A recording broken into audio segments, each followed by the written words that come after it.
I was 11 years old, we had a really, really tough Thanksgiving where there was no money and no food, and my mom was screaming at father about how he couldn't even take care of his own family, and it was horrible. And I have a younger brother and younger sister. I'm the oldest, so I was trying to keep them from hearing this conversation, and then a miracle happened. Bang on the door. I'm the oldest, they're screaming, so I go answer the door. And I answer the door, and standing there is this giant man. It was this little boy. And he's holding this huge box of food. And beside him on the ground was a black pot with an uncooked turkey in it. And he said, "Is your father home?" And I said, "Just one moment."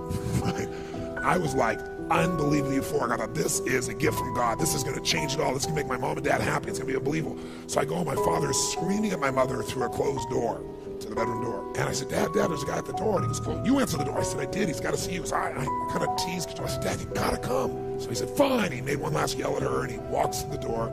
And I'm waiting there, just can't wait to see his face.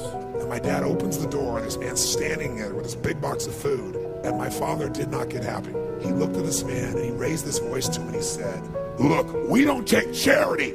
And then he took the door to slam it in the man's face. But the man was a good-sized man. He put his foot there and smacked his foot and bounced back open. He said, Sir.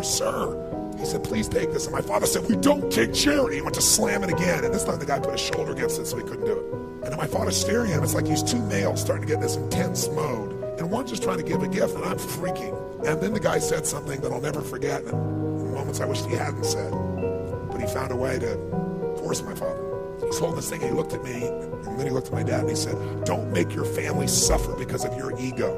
Now my dad's level of energy increased, but he was also trapped. So he took the food, slammed it on our table, and slammed the door in the man's face, and never even thanked him.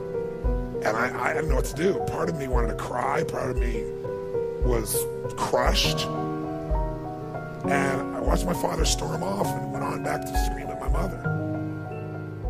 And I remember that day just thinking,